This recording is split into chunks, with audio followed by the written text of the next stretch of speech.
10, in fact, with Haslam, Sykes and Locatelli all in their pit boxes as well. As far as the leaders are concerned, the only two out on the circuit at the moment, number 45, Scott Redding, currently loses 4/10 of a second to Top Rack in that final sector, and in that final sector, no one's gotten closer than 4/10 to Top Rack, so that is where the Yamaha's working really well at this stage. Obviously, you expect it is no surprise that in a section of the track where you really need to brake on the angle, that the Yamaha's just got that bit of extra performance in some of the other bikes out there. So that is where the Yamaha's really strong. We've seen it so far around this track that in the middle sectors it has been a case of the Kawasaki's and the Ducatis having a little bit of an advantage, but that can all change now in the final 10 minutes of the session.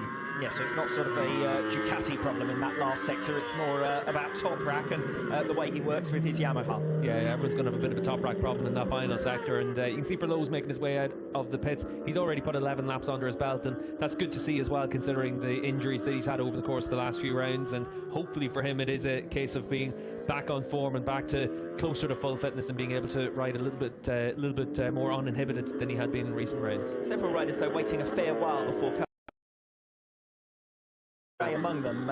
You'd suggest that riders might perhaps have been expected to really put in as many laps as possible as far as track familiarisation was concerned. Well, I think that's why we saw some longer stints at the start of the session, riders going out doing 8 or 9 laps and then coming into the pits and making some changes to the bikes and then going out for these final 12 minutes. And you'd expect to see everyone stay out all the way through until the end of this session now.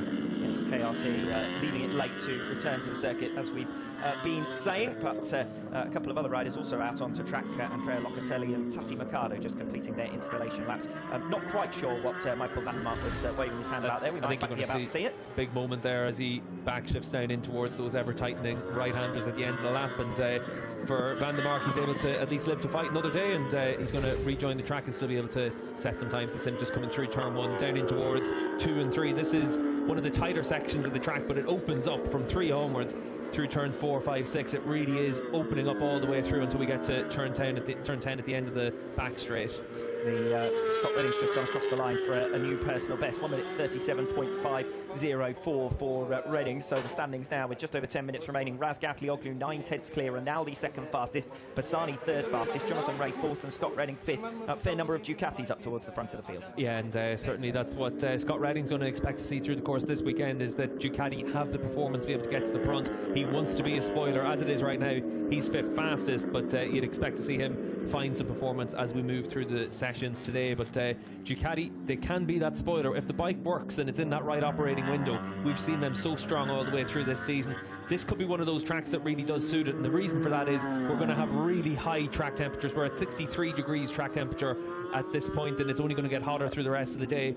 If you think back to the likes of Misano, when we had high track temperatures earlier in the season, that's when we saw the best from Michael Rubin Rinaldi. If you think back to when we saw some great performance from Bassani as well, that was with the high track temperatures.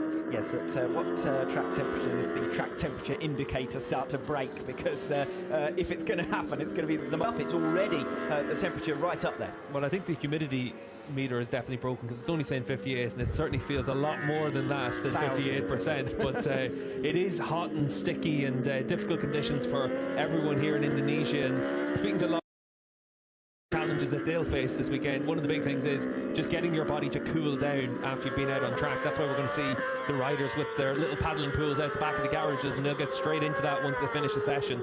Bring down their body temperature, get themselves cool, and start the recovery process, because that's one of the big challenges that you have in World SBK. With 3 races in a weekend, it's really difficult for these riders. Very different challenge to what you have for the likes of MotoGP riders, where you've got, you know, Friday practice, physical train, manhandle the bike over the course of a 21-lap race, that you're going to need to have an awful lot of concentration to avoid making mistakes. And that's one of the big challenges for the riders. Physically, they can deal with that a lot because of how hard they train, and they're all prepared for that physically, but mentally as well, you can't afford to make mistakes. Well, the ones who will struggle with it the most inevitably will be the riders who've been out injured, the riders still recovering from injury. I know Chaz Davies was not fully fit by any stretch of the imagination when he went to Argentina last time out, and was struggling for race fitness as much as anything, having been off the bike clearly through that injury. He might be among the riders perhaps who will struggle.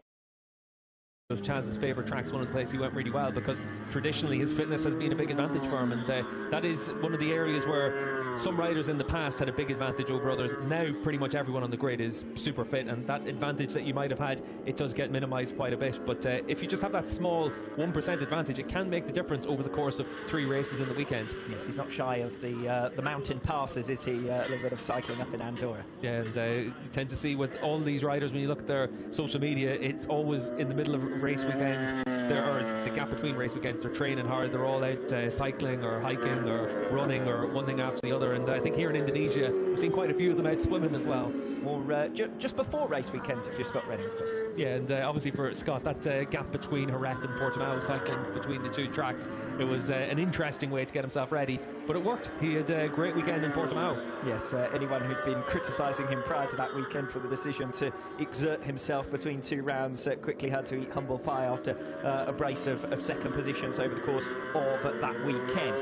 5 minutes to go, so we're into the final stretch now as far as hot laps are concerned. Top rank Raz Gablion 36.260 at the moment, his top rank time. That's going to be second part.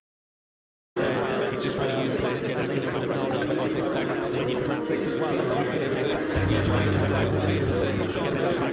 well.